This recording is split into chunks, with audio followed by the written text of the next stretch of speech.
Dalam rekaman video yang viral, korban terlihat berdiri di pinggir jalan saat ditanya warga. Korban mengaku telah diperkosa dua pemuda yang salah satunya pacarnya sendiri.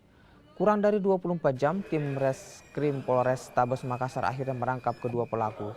Dari keterangan pelaku, mereka melakukan aksinya di dua tempat berbeda, satu di kamar indekos dan satunya lagi di sebuah hotel.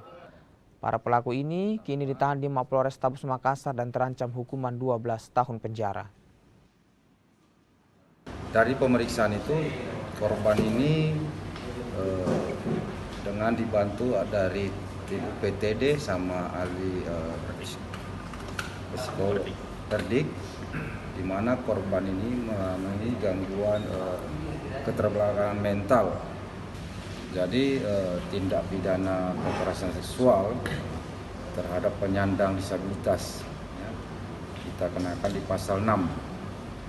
Pasal 6 huruf A dan atau huruf B dan atau huruf C, pasal 15 huruf A Undang-Undang RI nomor 12 tahun 2022 tentang tindak pidana kekerasan seksual.